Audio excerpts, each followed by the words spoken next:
आज false case के मामले में माननीय सुप्रीम कोर्ट में सुनवाई हुई है। मैंने अपनी PIL में कहा कि किस तरीके से पूरे देश में फर्जी मुकदमे लिखवाए जा रहे हैं, फर्जी छेड़छाड़ के मुकदमे, फर्जी बलात्कार के मुकदमे, फर्जी SC/ST के मुकदमे, फर्जी दहेज के मुकदमे, फर्जी डोमेस्टिक वायलेंस के मुकदमे। और अभी तो एक अखबार ने बाकायदा स्टिंग किया है जहां लखनऊ में यह पाया गया कि सबका रेट अलग अलग है।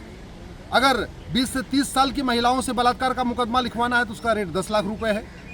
अगर 15-16 साल की लड़कियों से बलात्कार का मुकदमा लिखवाना है तो उसका 20 लाख रुपए रेट है, जिससे उसमें पॉक्सो भी लग जाएगा, फिर जमानत भी नहीं होगी। तो पूरे देश में चल रहा है।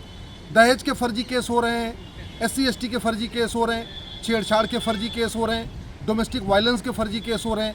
और इस फर्जी केस के कारण लोग आत्महत्या कर रही है। मैंने माननीय सुप्रीम कोर्ट को कहा है, चूँकि माननीय सुप्रीम कोर्ट ने हमारी PIL पे केंद्र सरकार और सभी राज्य सरकारों को नोटिस पहले जारी किया है, लेकिन अभी तक न केंद्र सरकार का जवाब आया है न राज्य सरकार का जवाब आया है।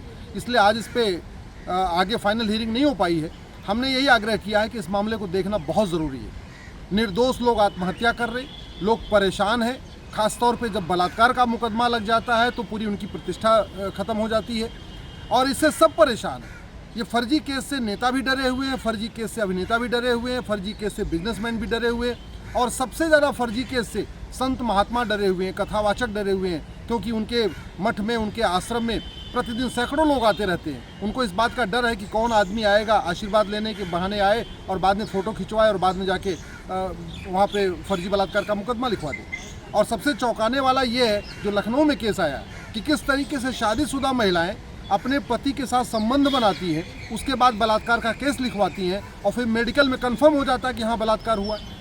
ऐसे ही जो शादीशुदा नहीं है, जो 15-16 साल की लड़कियां हैं, जो उसने बताया है कि नहीं अपने बॉयफ्रेंड के साथ संबंध बनाएंगी और बाद में मुकदमा लिखवाएंगी और मेडिकल में कंफर्म हो जाएगा कि हाँ इस तरीके की चीज़ें हुई हैं। तो ये बहुत ही खतरनाक है जिस तरीके से पूरे देश में पूरा एक गैंग काम कर रहा है और सभी शहरों में काम कर रहा है और सभी लोग परेशान हैं। चाहे वो फर्जी दहेज का केस हो, चाहे वो फर्जी छेड़छाड़ का केस हो, चाहे फर्जी बलात्कार का केस हो, चाहे फर्जी SC/ST का केस हो।